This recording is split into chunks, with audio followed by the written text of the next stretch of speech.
27 পূর্ব মুহুরীপুর ভুরাতলী এবং 28 শিলাছড়ি মনোবনকল কেন্দ্রের 2টি আসনের নির্বাচনী আধিকারিকরা ইভিএম নিয়ে সাব্রু মহকুমার শাসক অফিসের সামনে আসছিলেন। তখন তিপ্রা মথার কর্মীদের অভিযোগ, সামসিং স্কুল থেকে একটি বাসে করে যখন ভোট কেন্দ্রে নিয়োজিত কর্মীরা নাকি ইভিএম নিয়ে আসার সময় বাসে বহিরাগত লোককে বাসে ওঠায়।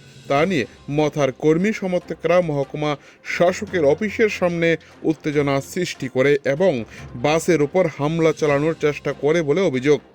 এরপর পরিস্থিতি সামাল দিতে লাঠিচার্জ করা হয়। লাঠিচার্জ দিয়ে আহত বেশ কয়েকজন তিপ্রা মথা কর্মী। তার মধ্যে ওই দিন একজন নিরাপত্তা রক্ষী তিপ্রা মথা মহিলা সংগঠনের নেত্রী সুপ্রিয়া চৌধুরীকে পেছন থেকে লাথি দেয়। তা নিয়ে পরিস্থিতি আরও থমথমে হয়ে ওঠে। আজ তিপ্রা মথার নেতৃত্ব বিধায়ক রঞ্জিত দেববর্মা সহ মহিলা সংগঠনের নেতৃত্বরা আজ কলাছড়াস্থিত সুপ্রিয়া চৌধুরী বাসভবনে আসেন।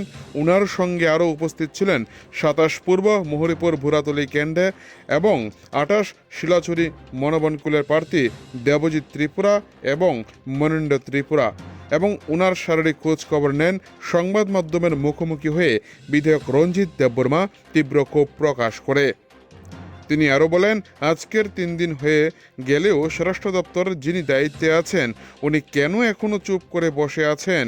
উনি আরও বলেন, এসপি এবং ডিজির সঙ্গে উনার কথা হয়েছে, শীঘ্রই তার ব্যবস্থা নেওয়া হবে। সাবরুম থেকে নিজস্ব প্রতিনিধির রিপোর্ট, টিভি 100 বাংলা। একটা কমপ্লেন দেওয়া হয়েছে, তার পরবর্তীও আমরা সুপ্রিয়াকে নিয়ে পার্সোনাল আমরা এটা যে এসটি অ্যাট্রসিটি অ্যাক্ট এবং অন্যান্য যেটা আন্ডার সেকশন আছে ভারতের ন্যায় সংহিতার যেটা আন্ডার সেকশন নতুন আছে ওটা একটা আমরা করবো। Thank you sir.